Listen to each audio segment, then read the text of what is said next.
தமிழகத்தில் ஸ்டாலின் முதல்வராக இருக்கிறாரா, ஆட்சி செய்கிறாரா என்பது கேள்விக்குறியாக உள்ளது என அமைச்சர் எல் முருகன் கேள்வி எழுப்பியுள்ளார்.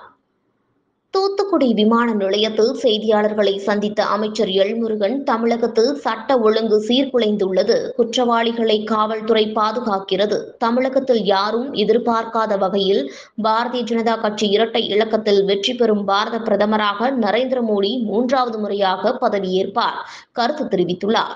திருச்செந்தூர் சுப்பிரமணிய சுவாமி திருக்கோவிலுக்கு சாமி கும்பிட மத்திய அமைச்சர் எல் முருகன் சென்னையிலிருந்து விமானம் மூலம் தூத்துக்குடி விமான நிலையம் வந்தார்.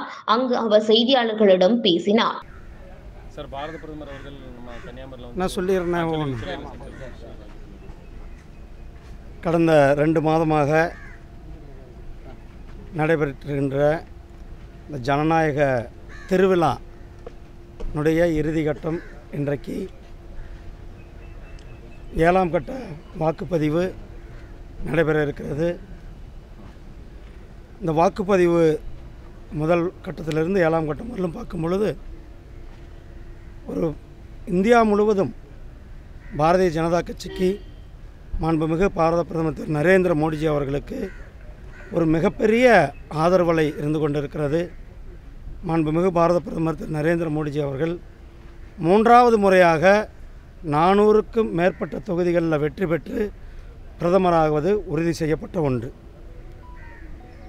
நேற்றைக்கு நம்மளுடைய மேட்டுப்பாளையத்தில் ஒரு இளைஞர் அந்த பகுதியினுடைய காங்கிரஸ் கவுன்சிலர்கிட்ட இந்த பகுதியை ஏன் சுத்தம் செய்யலைன்னு கேட்குறாரு. அந்த கேட்டுக்கிட்டு இருக்கும்போதே அந்த பையனை தகாத வார்த்தைகளால் திட்டி அந்த பையனை கொடுமையாக தாக்கி அந்த பையன் இன்றைக்கி சீரியஸாக ஹாஸ்பிட்டலில் இருக்கிறான். ஆனால் அந்த கவுன்சிலர் மேலே தமிழக காவல்துறை 2 நாட்கள் ஆகி சம்பவமாகி இன்றைக்கு வரலும் கவுன்சிலருடைய அந்த கணவரையும் இன்று வரலும் கைது செய்யவில்லை. மாறாக அந்த இளைஞர் மேலேயும் அந்த தாயார் மேலேயும் வழக்கு பதிவு செய்யப்படுவது வன்மையாக கண்டிக்கத்தக்கது. காவல்துறை எந்த அளவுக்கு சீர்கட்டு போயிருக்கிறதுன்னு பாருங்கள். ஒரு இளைஞர் பாதிக்கப்பட்டு மருத்துவமனையில் அட்மிட் ஆகிருக்கிறார். கொடூரமாக தாக்கப்பட்டு கழுத்தில் எலும்பு முறிவு ஏற்பட்டிருக்கிறது. இப்படிப்பட்ட சம்பவத்தில் கூட சம்பந்தப்பட்ட குற்றவாளிகள் கைது செய்யப்படாமல் குற்றவாளிகளை பாதுகாப்பது என்பது தமிழக காவல்துறைக்கு அழகல்ல. எந்த ஒரு சம்பவமானாலும் அவர் மேலே உடனடியாக நடவடிக்கை சில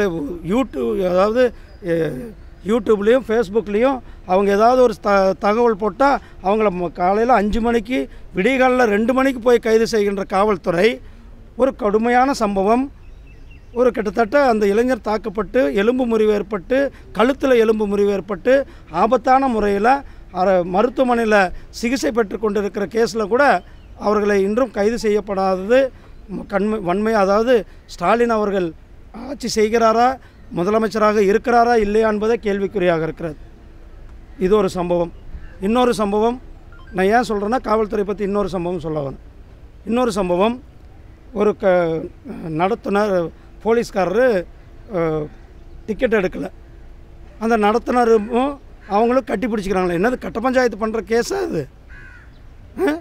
2 துறைகளுடைய செயலாளர்கள், உள்துறை செயலாளரும் போக்குவரத்து துறை செயலாளரும் கட்டி பிடிச்சிட்டு ஒரு வீடியோ போடுங்கப்போ. இது என்னது? தமிழ்நாட்டினுடைய சட்டம் ஒழுங்கு என்ன அரசாங்கம் நிர்வகிக்கிறார்களா இல்லையா? மிகவும் கேவலமாக ஒரு முதலமைச்சர் ஸ்டாலின் அவர்கள் வேலை செய்து கொண்டிருக்கிறார்கள். மேட்டுப்பாளையம் சம்பவத்தில் காவல்துறையினர் உடனடியாக குற்றவாளிகளை கைது செய்ய வேண்டும் என கேட்டுக்கொள்கிறேன்.